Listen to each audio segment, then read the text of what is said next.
M A Marathi M54 first year Marathi 223 आधुनिक मराठी वाङ्मयाचा इतिहास द्वितीय सत्र पुस्तक 1 आधुनिक मराठी वाङ्मयाचा इतिहास इसवी सन 1818 ते 1874. ह्या पुस्तकातील आपण 6 घटक आणि त्या घटकांमधील मुद्दे, पारिभाषिक शब्द, शब्दार्थ आणि सारांश बघूया. पूर्ण पुस्तकातील प्रास्ताविक घटक 1 कालखंडाची पार्श्वभूमी. प्रास्ताविक विषय विवेचन. ब्रिटिश पूर्व महाराष्ट्र भारतात युरोपियन लोकांचे आगमन. युरोपातील वैचारिक आणि वैज्ञानिक क्रांतीचा प्रभाव. ब्रिटिश पूर्वकालीन महाराष्ट्राची परिस्थिती. ब्रिटिश पूर्वकालीन शिक्षण व साहित्य. ब्रिटिश राजवटीचे परिणाम. बदलती शिक्षण व्यवस्था. आता पारिभाषिक शब्द आणि शब्दार्थ बघू. आधुनिक साहित्य निर्मिती काय? 1818 ते 1874 या कालखंडात ब्रिटिश सत्ता महाराष्ट्रात शिरली आणि ब्रिटिशांनी स्वीकारलेल्या आधुनिक दृष्टिकोनाचे मध्ययुगीन साहित्य निर्मिती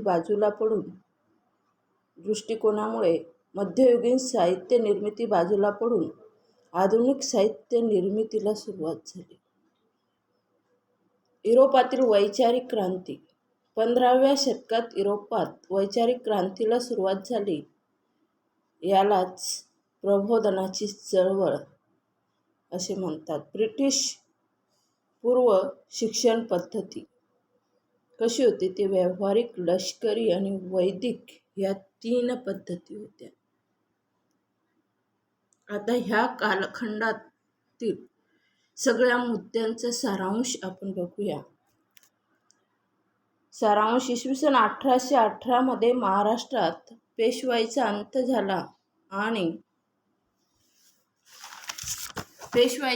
झाला आणि संपूर्ण देशावर ब्रिटिशांचा एकछत्री अंमल सुरू झाला. ब्रिटिश आणि भारतीय 2 संस्कृतींचा संकर आणि समन्वय भारतात सुरू झाला. महाराष्ट्राच्या स्थितिशील तसेच कर्मकांड आणि जातीव्यवस्थेत अडकलेल्या सामाजिक आणि राजकीय परिस्थितीला ब्रिटिश राजवटीत गतिशीलता प्राप्त झाली आणि येथूनच खऱ्या अर्थाने नव्या मन्वंतराला सुरुवात झाली. ब्रिटिशांच्या आधुनिक विज्ञाननिष्ठ दृष्टिकोनामुळे भारतात एक नवे चैतन्य निर्माण झाले.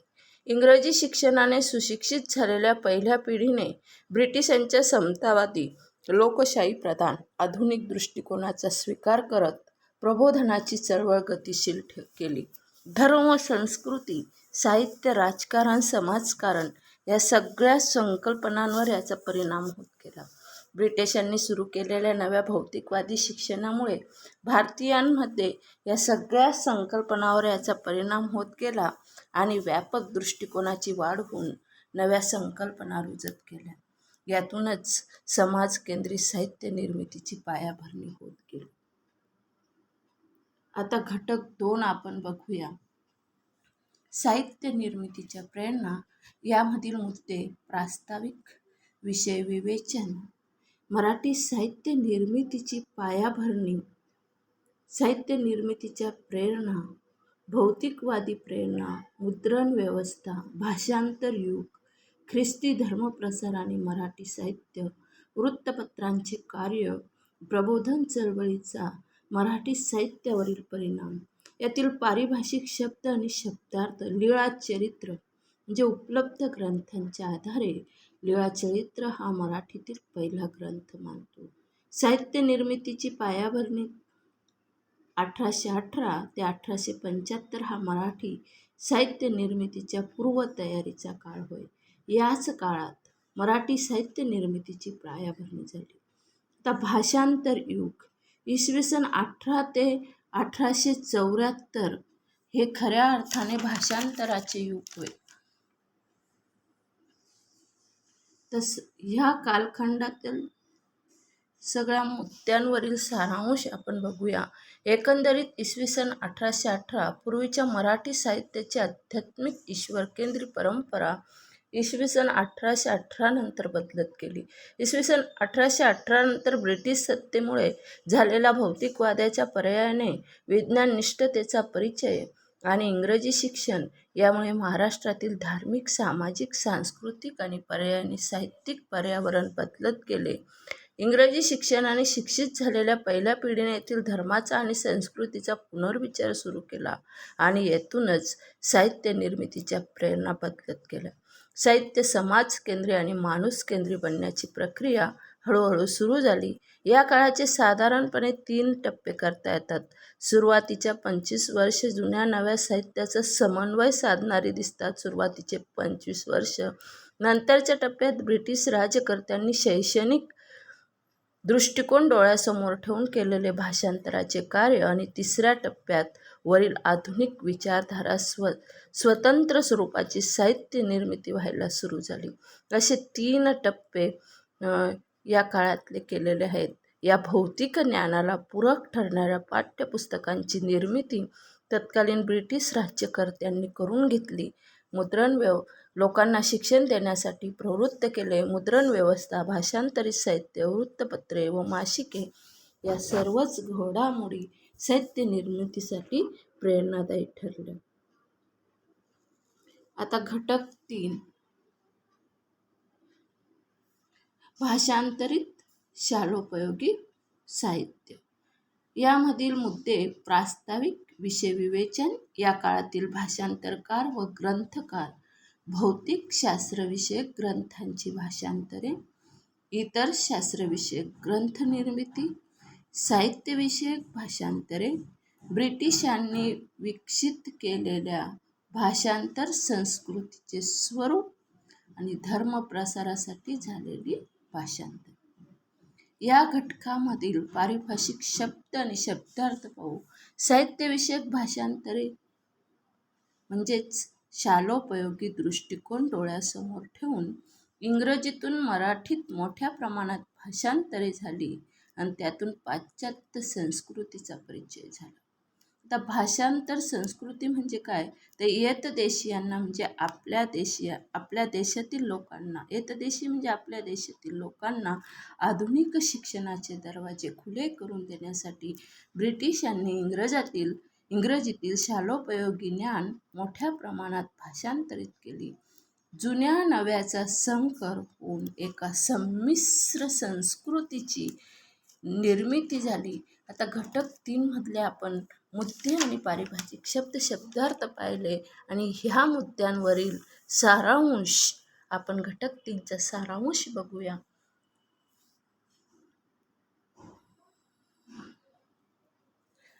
'1800 ते 1874 या कालखंडाला भाषांतर युग असे म्हटले जाते. या काळाच्या आरंभी जे शालेय साहित्य निर्माण झाले ते इंग्रजीतून मराठीत भाषांतरित झाले आहे. विज्ञाननिष्ठ, भौतिकवादी आणि समाजकेंद्री साहित्याला मराठी साहित्यात पूर्वपरंपरा नव्हती. त्यामुळे ब्रिटिश अधिकाऱ्यांनी भाषांतरांच्या मदतीने ही उणीव भरून काढली आणि साहित्याबरोबरच शास्त्रीय वाङ्मयाची या काळात मोठ्या प्रमाणात भाषांतर झाले. इंग्रजीतून मराठीत भाषांतर करण्यावर मुख्य भर असला तरी संस्कृत फारसी साहित्याचे मराठीत भाषांतर झाले आणि मध्ययुगीन मराठीत पौराणिक वाङ्मयाचे स्वैर अनुवाद झालेले दिसतात. या काळात मात्र आशयलक्षी मूळ भाषांतरावर भर दिला गेला आहे. एकंदरीत भौतिक ज्ञानाचे नवे दालन भाषांतरित साहित्याने येतदेशीयांना खुले केले आणि यातून जागतिक साहित्य, विज्ञान, इतिहास, भूगोल, राज्यविद्या या सगळ्या संकल्पनाचा नवा परिचय महाराष्ट्रीय माणसांना झाला. यातून पारंपरिक मूल्यांना छेद जाऊन नव्या जीवनमूल्यांचा स्वीकार होऊ लागला आणि या सगळ्या घडामोडींमध्ये भाषांतरित साहित्याचे महत्त्वपूर्ण योगदान आहे. आता ह्याच पुस्तकातील आपण घटक 4 बघूया. भाषिक वाङ्मय. यामधील मुद्दे: प्रास्ताविक, विषयविवेचन, ललित आणि ललितेतर. ललितेतर म्हणजे ललित वाङ्मयापेक्षा वेगळे. ललितेतर जसं आपण अभ्यासेतर कार्यक्रम म्हणतो, म्हणजे अभ्यासाव्यतिरिक्त. तसेच ललितेतर म्हणजे ललित विषयाव्यतिरिक्त साहित्यातील साम्यभेद. ललित आणि ललित विषयाव्यतिरिक्त साहित्यातील साम्यभेद. कोश वाङ्मय. शब्दकोशाचे प्रकार: व्याकरण, साहित्यविचार, टीका वाङ्मय. मौनी स्वामींचा स्वात्मबोध हा ग्रंथ आणि हंसराजाची ईशावास्योपनिषद टीका. एवढे मुद्दे ह्या घटक 4 भाषिक वाङ्मयमध्ये येतात. आता यातील पारिभाषिक शब्द आणि शब्दार्थ. आता कोश वाङ्मय म्हणजे काय, तर भाषेच्या पारंपरिक अभ्यासाचे कोश हे माध्यम असून प्रचलित शब्दांचे अनेकार्थ नेमकेपणाने जाणून घेण्यासाठी शब्दकोशांची निर्मिती झाली. त्यास कोश वाङ्मय असे म्हणतात. कोश वाङ्मय म्हणजेच आपण डिक्शनरीचा जो उपयोग करतो शब्द आणि शब्दार्थ पाहण्यासाठी, किंवा इंग्लिश मराठी, मराठी इंग्लिश अशा पद्धतीचं शब्दकोश आणि तशी निर्मिती झाली, त्यालाच कोश वाङ्मय असे म्हणतात. व्याकरण. भाषा माध्यमांचा वापर मानव आपल्या मनातील भावना किंवा विचार व्यक्त करण्यासाठी वापरतो. या भाषेच्या व्यवहारांचे नियमन करणारे शास्त्र म्हणून व्याकरणाकडे पाहिले जाते. आता या घटकातील या मुद्द्यांवरील सारांश आपण बघूया. 1818 नंतरचा कालखंड हा मराठी भाषेच्या स्वरूप निश्चितीचा कालखंड आहे. एल्फिन्स्टन, मेजर कँडी यासारख्या ब्रिटिश अधिकाऱ्यांच्या मराठी भाषा आणि संस्कृत विषयक ध्येय धोरणांमुळे या काळातील मराठी भाषेचे स्वरूप बदलून गेले. नव्या ज्ञानविषयक संकल्पना मराठीत आणण्यासाठी ब्रिटिश अधिकाऱ्यांनी परस्पर प्रयत्न केले. भाषांतराविषयी मेजर कँडी यांचे नियम प्रसिद्ध आहेत. मराठी भाषेच्या जाणीवपूर्वक जडणघडणीच्या कालखंडात कोश वाङ्मयाची मोठ्या प्रमाणात निर्मिती झाली. मराठी आणि इंग्रजी भाषेचा समन्वय साधून आपल्या राज्यकारभाराला अनुकूल परिस्थिती निर्माण करणे, त्याचबरोबर राज्यकारभारासाठी उपयुक्त ठरणारा कारकुनी वर्ग निर्माण करणे हा सुरुवातीच्या काळात ब्रिटिशांचा हेतू होता. मराठी भाषेचे व्याकरण हे तत्कालीन नवे घडू पाहणाऱ्या मराठी भाषेची गरज म्हणून निर्माण झाले. भाषांतरित आणि स्वतंत्र स्वरूपाची साहित्य निर्मिती होऊ लागल्यानंतर संस्कृतमधील आणि इंग्रजीतील साहित्य विचार आणि समीक्षा विचार मराठीत आला आणि भाषिक आणि साहित्यिक जडणघडणीसाठी हे सगळेच प्रयत्न महत्त्वाचे ठरले. आता ह्या पुस्तकातील घटक 5 आपण बघूया. ललित साहित्य. प्रास्ताविक, विषय विवेचन. कथा वाङ्मय. कथा वाङ्मयाच्या प्रारंभीचे स्वरूप. आरंभीचे भाषांतरित 5 ग्रंथ. या काळातील इतर महत्त्वाचे लेखन. इतर काही उपदेशपर कथा, शृंगार कथा, अरबी भाषेतील सुरस व चमत्कारिक गोष्टी, अरबी फारसीतून भाषांतर झालेली काही ग्रंथ, कथेची 3 वळणे, नियतकालिके आणि कथा, मराठी ज्ञानप्रसारक, विविध ज्ञानविस्तार. आता हे कथा वाङ्मय, नियतकालिके आणि कथा झाली. आता कादंबरी वाङ्मय, सामाजिक कादंबरी, अद्भुत रम्य कादंबरी आणि ऐतिहासिक कादंबरी असे कादंबरीचे 3 प्रकार पडतात. नंतर कविता. भाषांतर युगातील काव्य, जुन्या शायरी कवितेचा प्रवाह, जुन्या भक्ती परंपरेचे नवे रूप, पंडित कवी, अव्वल इंग्रजीतील पंडित कवी. तर भाषांतरित मराठी काव्य म्हणजे कोणतं होतं भाषांतरित मराठी काव्य, तर नवनीत. नंतर नाट्य वाङ्मय, मराठी रंगभूमीचा उदय, संस्कृत नाटकांची भाषांतरे आणि इंग्रजी भाषांतरित नाटके. 3 मुद्दे नाट्य वाङ्मयात येतात. चरित्र आणि आत्मचरित्रमध्ये भाषांतरित चरित्र, स्वरचित चरित्र, राजकीय सामाजिक जागृतीच्या उद्देशाने लिहिलेले चरित्र, आत्मचरित्र असे ललित वाङ्मयामध्ये आपण कथा वाङ्मय, नियतकालिके आणि कथा, कादंबरी वाङ्मय, कविता, नाट्य वाङ्मय, चरित्र आणि आत्मचरित्र हे ललित वाङ्मयात येतात, ललित साहित्यात येतात. हे आपण बघितलं. पारिभाषिक शब्द आणि शब्दार्थ. प्राचीन अर्वाचीन वाङ्मय म्हणजे काय, तर प्राचीन वाङ्मय म्हणजे मुद्रणाचा शोध लागण्यापूर्वीचे वाङ्मय आणि अर्वाचीन वाङ्मय म्हणजे मुद्रणाचा शोधानंतरचे वाङ्मय. आता ह्या घटकातील सगळे मुद्दे आपण बघितले 5व्या घटकातील आणि त्या घटकावरील सारांश आपण आता बघूया. या काळातील ललित साहित्य निर्मितीचे सगळ्यात मोठे वैशिष्ट्य म्हणजे ललित साहित्यातून सामाजिक प्रश्नांची होऊ लागलेली मांडणी होय. सुरुवातीच्या काळात अद्भुत रम्यतेच्या सावटाखाली वाढणाऱ्या कथा आणि कादंबरीने आपला प्रवास इहवादाकडे केलेला दिसतो. खऱ्या अर्थाने मराठी साहित्यातील पहिली स्वतंत्र स्वरूपाची कादंबरी म्हणजे बाबा पदमजी यांची यमुना पर्यटन ही कादंबरी होय. या कादंबरीत तत्कालीन हिंदू स्त्रियांच्या दुःस्थितीचे वास्तववादी चित्रण आहे. कथा, कादंबरी, कविता, नाटक हे सगळेच ललित साहित्य प्रकार या काळात विकसित होत गेले असले तरी 1875पर्यंत ललित साहित्यात दर्जेदार कलाकृती निर्माण झालेल्या दिसत नाही. तरीही मराठी साहित्याला आधुनिकतेची पार्श्वभूमी करून देण्याचे महत्त्वपूर्ण कार्य या कालखंडातील ललित साहित्याने केले आहे. आणि आता ह्या पुस्तकातील आपण शेवटचा घटक पाहणार आहोत. घटक 6 नियतकालिकांचे कार्य व वैचारिक साहित्य. प्रास्ताविक विषय विवेचन.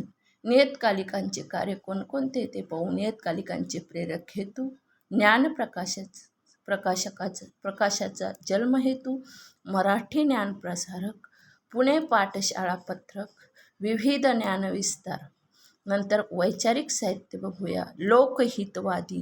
लोकहितवादी कोणकोणते होते? बाबा पदमजी, गोविंद नारायण माडगावकर, विश्वनाथ नारायण मंडलिक, विष्णुबुवा ब्रह्मचारी, दादोबा पांडुरंग, महात्मा फुले आणि ख्रिस्ती निबंधकार. पारिभाषिक शब्द आणि शब्दार्थ या घटकातील बघूया. ज्ञानप्रसार मंडळ म्हणजे काय? तर 1848मध्ये ज्ञानप्रसारक मंडळाची स्थापना झाली आणि 1849मध्ये ज्ञानप्रसारक मासिक सुरू झाले. आता या सर्व घटकातील सारांश आपण बघूया. 1818 ते 1874 या कालखंडातील वैचारिक निबंध वाङ्मयाचा विस्तार 2 टप्प्यांमध्ये करावा लागतो. 1832 ते 1849 या काळातील निबंध वाङ्मयात लोकहितवादींचे स्थान महत्त्वाचे आहे. 1832मध्ये दर्पण हे वृत्तपत्र सुरू झाले आणि 1841मध्ये झालेल्या भाऊ महाजनांच्या प्रभाकर ह्या नियतकालिकेने खऱ्या अर्थाने वैचारिक निबंधाचे भरणपोषण केले. निबंध या वाङ्मय प्रकाराविषयीची निबंधकारांची कल्पना सुस्पष्ट नव्हती. जमेल त्या विषयावर जमेल त्या पद्धतीने लिहित जाणे असे धोरण होते. लोकहितवादींचे निबंध याला अपवाद आहेत.